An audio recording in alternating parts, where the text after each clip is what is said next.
So we were talking about Bigby Presents Glory of Giants. You worked on these locations, and there's maps for each of these locations, correct? Yep. These are great adventure hooks, and they come with adventure hooks. But oh, yeah. These are all very unique places. Oh, yeah. Tell me about these. They're fantastic. So the giant enclaves, the whole idea of them is they're sites of power, places where giants built something, maybe from an empire long gone, or a place that's infused with giant magic or marked with their runes that carry their elemental power and have changed it and left that mark on the place in some way. How many different locations are we getting? And again, these are all extremely unique. Yeah, everyone's unique. There are 18 of them, 18 different giant enclaves, and they all come with a little bit of history, a little bit of description of what's going on there, magical properties that arise from what makes these giant enclaves special, and then a series of adventure hooks to give you reasons to go there or things to do once you get there. And some of them even point you to different enclaves. What are some of your highlights? Because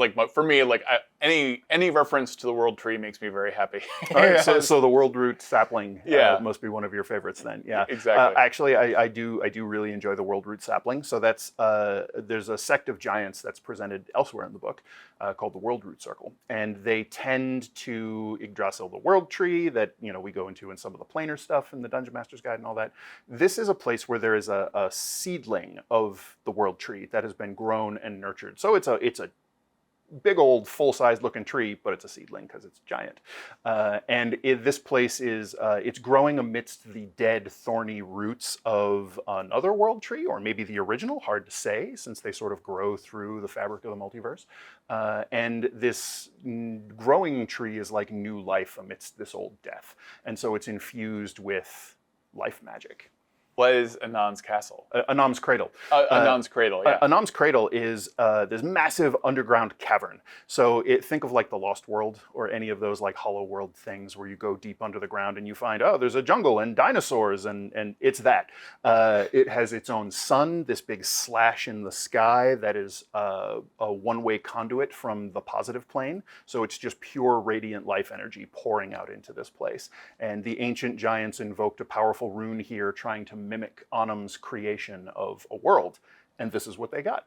So they have this thriving jungle where things just grow and spread, and all of the animals are massive, and there are huge dinosaurs and megafauna and giant kin living in settlements all throughout this underground jungle. Well, that's fantastic, because that is often like King Kong versus Godzilla, that kind of stuff, like the land of the giants. Yep.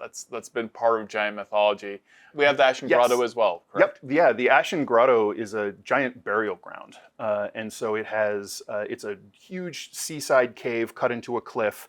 And there's different sort of areas of the grotto that's sacred to different of the giant kinds. So there's a frozen chamber where these frozen frost giant bodies are still standing or sitting in place, covered in everlasting ice. There are brass and iron urns holding the ashes of fire giants, one for each of the main families of giants scattered throughout the grotto.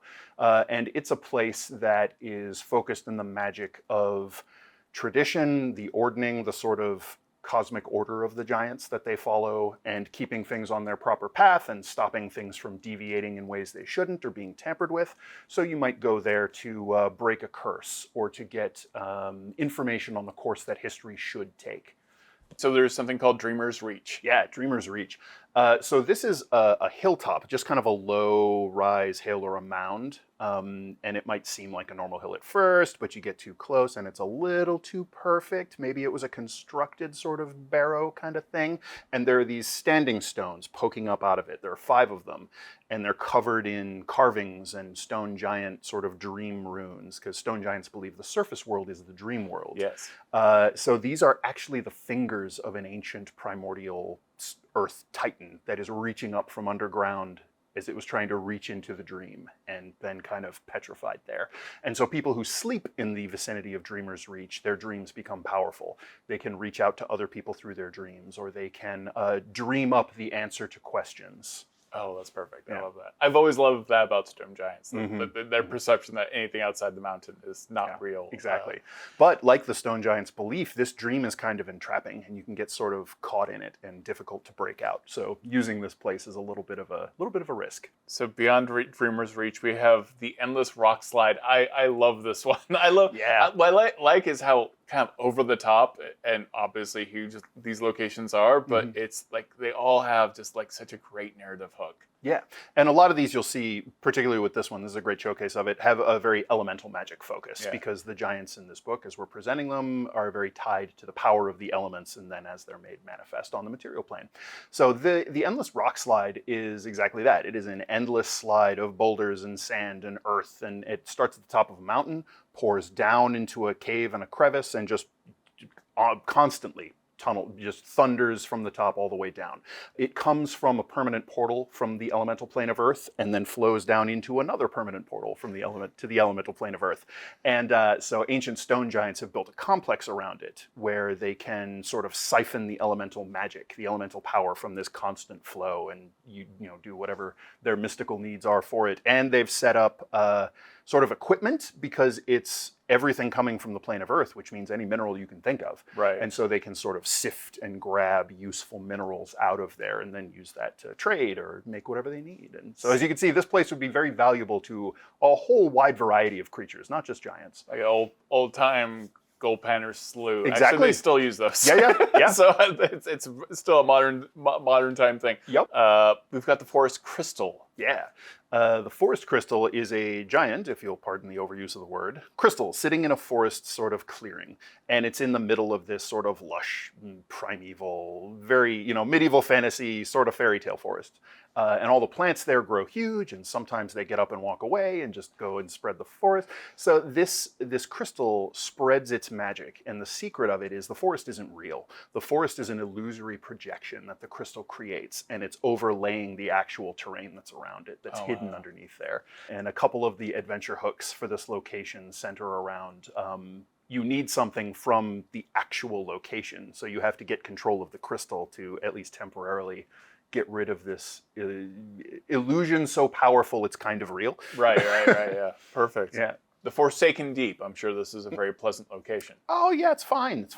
So this was a storm giant refuge or retreat, and it's down on the ocean floor right next to a trench, like think Mariana Trench, that just goes abyssal, right? Down into the deep, into the blackness. It's, of course, ruined and destroyed now, unfortunately, as the depths of the trench have a couple of planar rifts. One is a portal to the elemental plane of water, another is a portal to the Shadowfell, and way back, death giants from the Shadowfell emerged and attacked and destroyed the retreat. So now the Forsaken Deep, it has a rune circle that can control the oceans and the weather above it. That's still there, so that's very very tempting for people to go down and take control of. There's also a lightning archive, a crystal and coral library that contains its information in lightning. And so you can go down there and consult this ancient storm giant knowledge to find secrets lost. Gails Eye Tower. Gails Eye Tower is a flying tower made of stone and solidified cloud that cloud giants made. And they made it using a gift from some figures from D&D history, the Wind Dukes of Akka, which are elemental creatures, servants of law and order from the elemental plane of air, and they oppose the elemental evils. So this is a permanent sort of funnel to the plane of air, and it powers this tower that flies in the eye of a perpetual storm. And so you can take control of the tower, and if you attune to this funnel, you can sort of control it. It just drifts on its own if it's not being controlled. But then you can sort of change the intensity of the storm, pick the direction of the wind, strike things with lightning, or, the bad guys have control of it and they're marauding the countryside. And you can turn this into your base of operations. You can if you take hold of it. Yeah, absolutely. And then you have to, defend it. That's true. You may draw some attention to yourself, but that's either a great villain hideout or a good D&D party hideout. Yeah, one of the hooks is a silver dragon has taken control of it and is using it to drive all other people out of this big, area that it claims as its territory. And again, all these locations have hooks like that. Oh yeah. So absolutely. you've got a couple like, okay, this is how you can use this location. Yep. In a variety of ways. And every location has at least one hook that will point you to another enclave. Perfect. So you could just string this all together. Yeah. Location For instance, Dreamer's Reach, the body of that Titan is in Annam's cradle, and you can see it reaching up through the top of the cavern. Very cool. Yeah.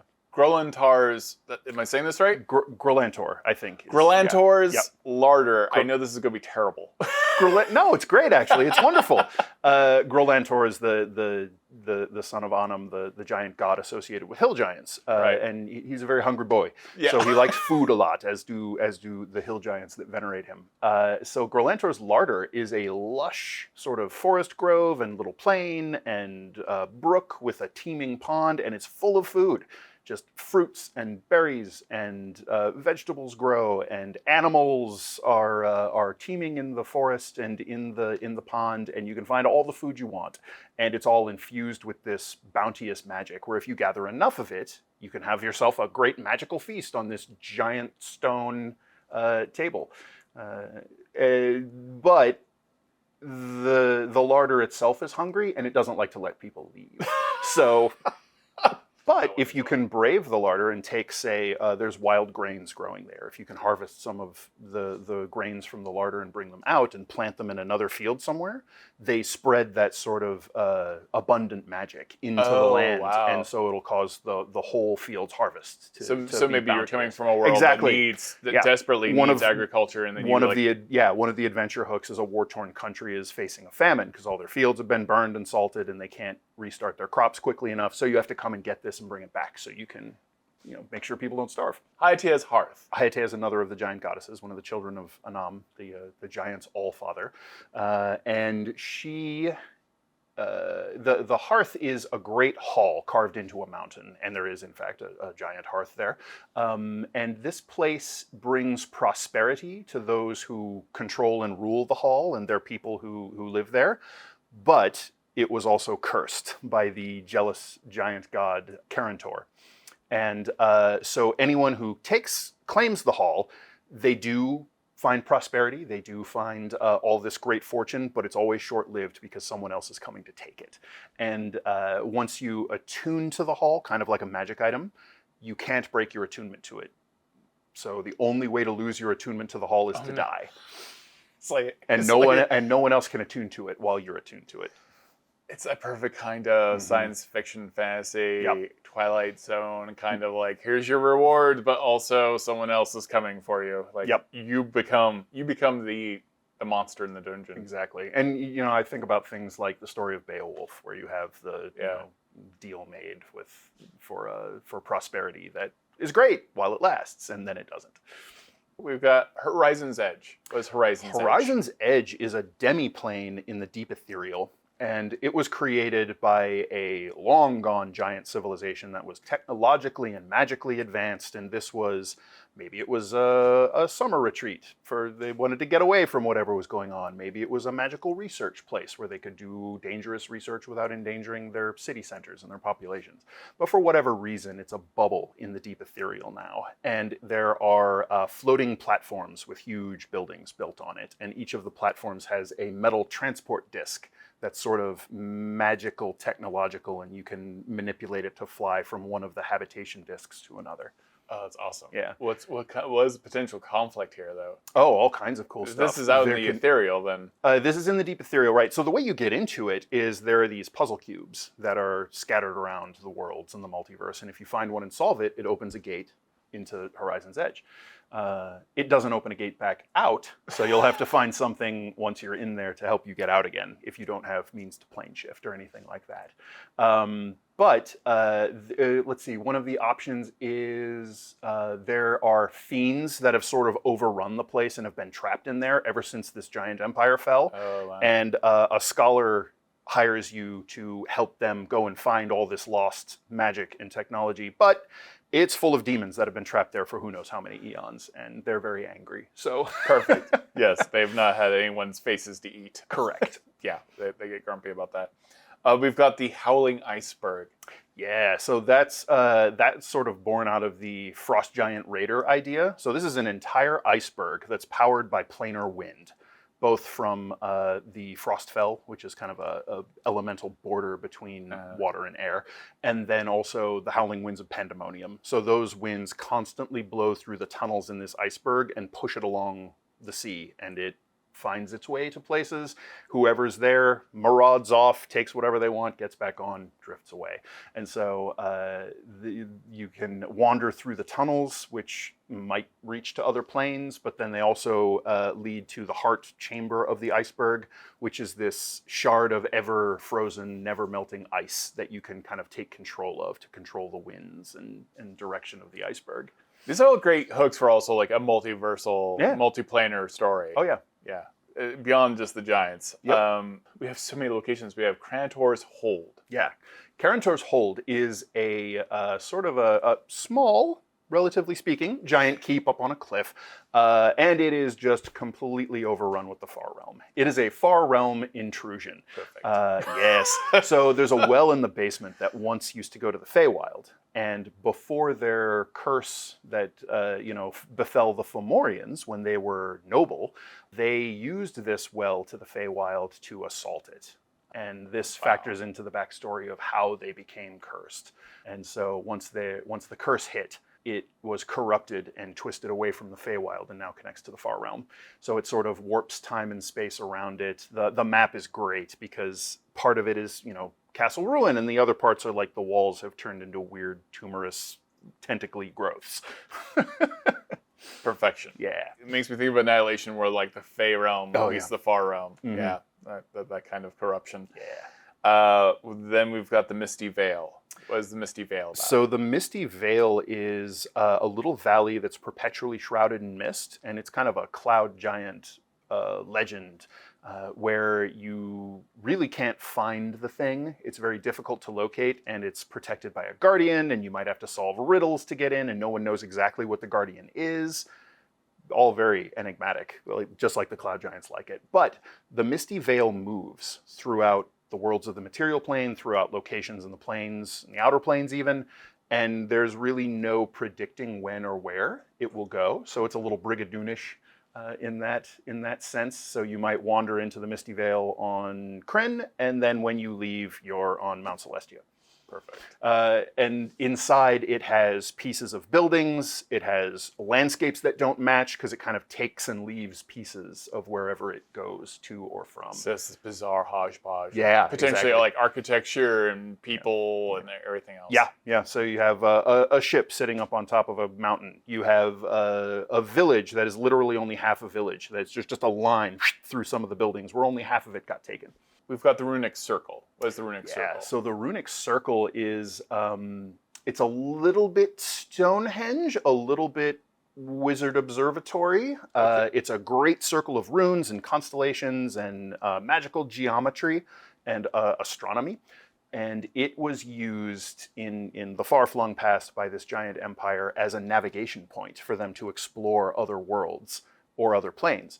And you can still use it now to communicate with people in other planes if you know how to manipulate the runes correctly. And you can also decode the runes and use it like an enormous spellbook.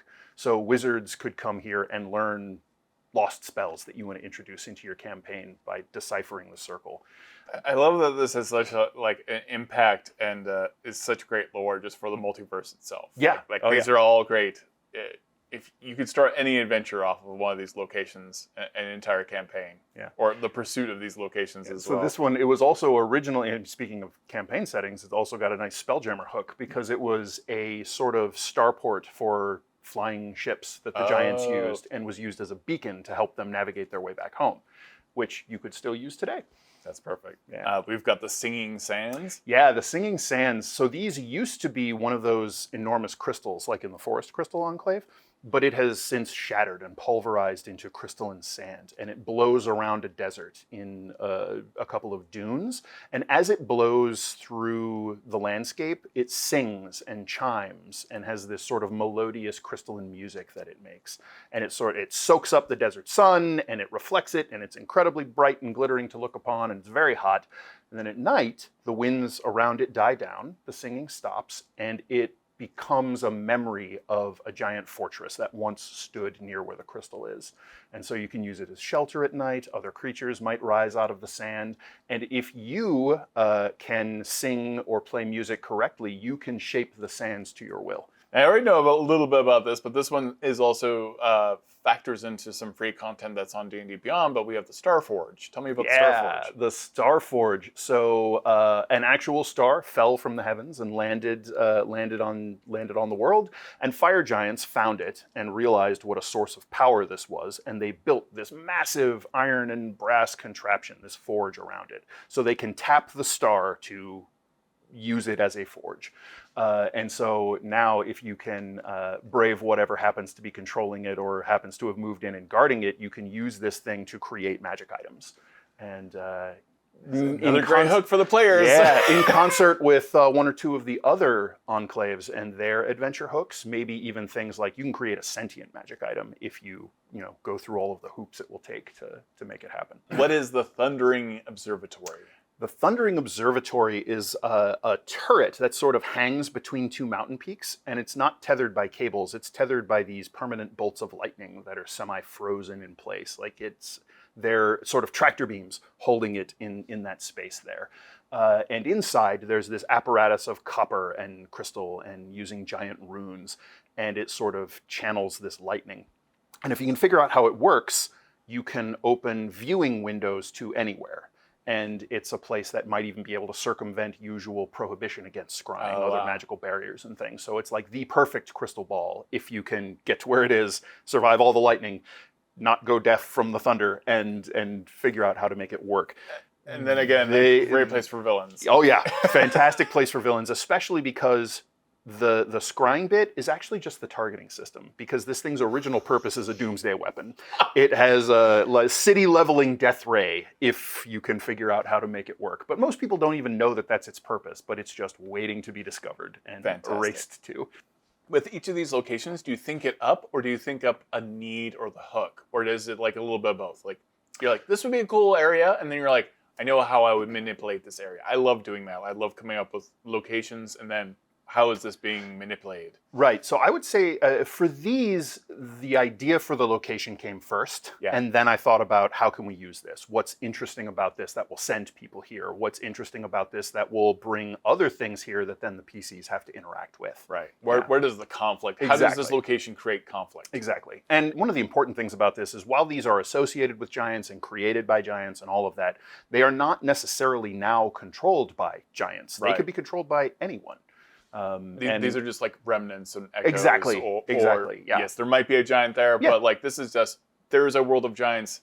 This is what happens when there are giants everywhere. Right. And just because hill giants happen to love Krantors Hold doesn't mean that hill giants control it right now in your campaign, right? Or, so you can use this in any campaign. This is just like, as long as your campaign acknowledges that giants existed, and you don't even need to do that. No, I mean, you can file the giants off and just use the magic and have a great time. What do you like about coming up with locations for books like this? Like, what is the thing that excites you as a designer? Oh, I mean, you need a place to put your stories, right? Stories are cool, characters are great, but they need a place to be grounded in the worlds that we play in and that live in our imaginations. And so that's what these things create. These things create that ground for you to stand on and the place for the story to happen.